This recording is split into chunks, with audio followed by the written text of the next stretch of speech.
Seperti itulah singkat ceritanya. Tapi maksudnya saya pernah juga nyetak batako. Prahara hidup Amarzoni di lapas super maksimum security Karanganyar, Nusa Kambangan terus menjadi sorotan utama jagat hiburan. Dari pria metropolis yang akrab dengan sorot kamera, kini Amarzoni harus beradaptasi dengan kerasnya kehidupan di pulau penjara paling ketat di Indonesia. Perjalanan hukum Amarzoni pun diwarnai drama penolakan permintaan sidang offline. Melalui kuasa hukumnya, Amarzoni berkali-kali mengeluhkan kondisi fisiknya seperti kaki kebas akibat minimnya gerak dan tekanan saat sidang virtual. Komunikasi yang terbatas di lapas super ketat itu membuatnya merasa tidak leluasa menyampaikan keterangannya. Namun, hakim bergeming demi alasan keamanan dan status Amarzoni sebagai narapidana beresiko tinggi. Sidang tetap berjalan daring. Amarzoni harus menerima kenyataan pahit nasibnya diputus dari balik layar monitor di lapas Karanganyar. Padahal sebelumnya pengacara Hotman Paris menilai tidak ada urgensinya Amarzoni di sidang online. Ia bukanlah orang yang berbahaya. Di sisi lain, Amarzoni sendiri ditempatkan di lapas super maksimum yang fokus pada isolasi dan pengawasan ketat. Namun, hampir 1 bulan berada di sana, benarkah Amarzoni sudah mulai berbaur dengan narapidana lain? Benarkah Amarzoni kini ikut membantu bikin batu bata bersama narapidana lainnya? Selayang pandang aktivitas di Nusa Kambangan bukan sekedar penjara biasa. Nusa Kambangan sendiri terdiri dari beberapa lapas dengan tingkat keamanan yang berbeda. Kegiatan di pulau penjara ini pun sangat beragam, jauh dari sekedar duduk diam di dalam sel.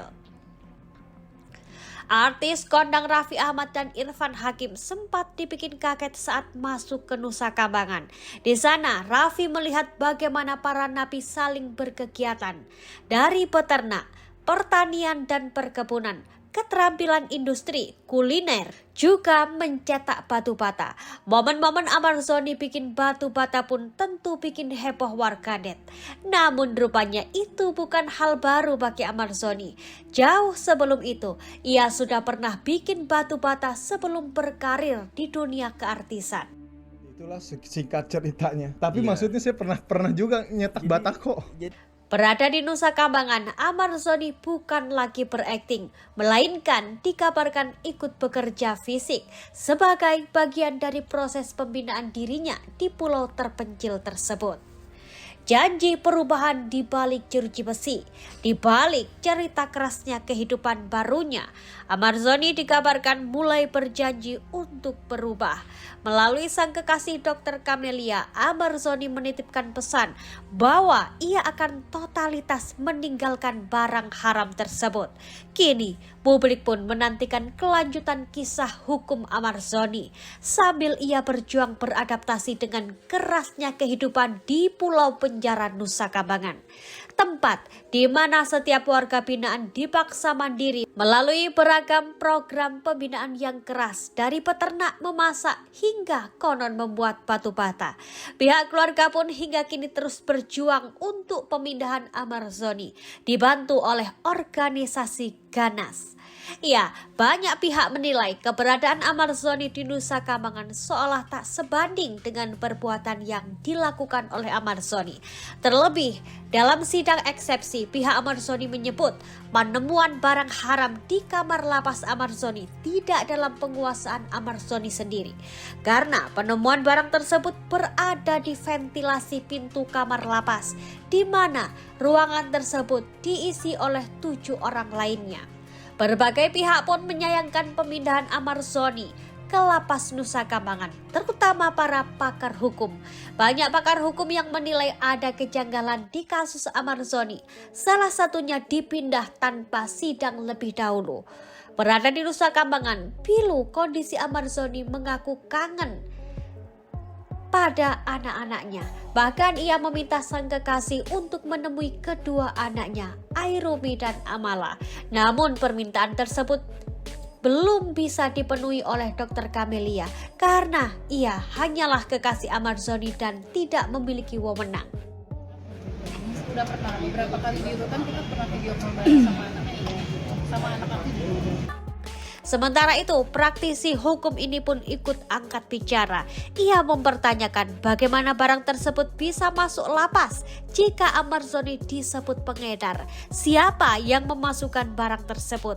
Adakah permainan oknum lapas yang ikut bermain? Untuk dirinya sendiri aja masuk itu mungkin sulit kalau tidak ada kerjasama atau indikasi kelalaian. Di sisi lain, dokter psikologi pun ikut bereaksi dan menilai kasus Amarzoni ini. Beginilah pendapat sang psikolog.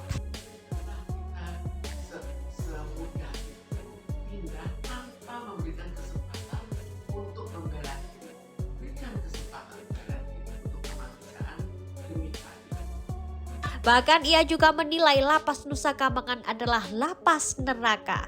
Sulitnya Amarzoni mendapatkan kesempatan sidang langsung tentu menjadi sebuah tanda tanya yang besar. Terutama dari pengacara Amarzoni, John Matias. Heran mengapa penjahat-penjahat besar bisa sidang langsung, namun Amarzoni dipersulit.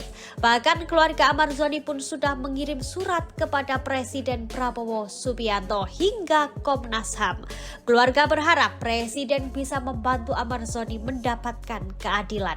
Sebelumnya Presiden Prabowo dengan tegas memastikan di bawah kepemimpinannya semua masyarakat akan mendapatkan keadilan. Kini Amarzoni dan kawan-kawan tengah menunggu hasil eksepsi.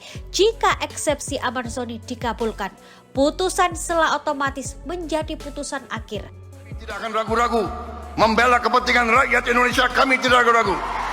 Perkara dinyatakan selesai tanpa perlu melanjutkan ke tahap pembuktian. Namun, jika tidak, masih panjang keberadaan Amarzoni di Nusa Kambangan. Amarzoni dan 5 terdakwa lainnya dijerat dengan pasal berlapis. Dakwaan tersebut mengungkap adanya kerjasama untuk mengedarkan barang haram yang menempatkan Amarzoni dan rekan-rekannya dalam ancaman hukuman serius. Wah, kita doakan semoga sidangnya berjalan dengan lancar ya pemirsa.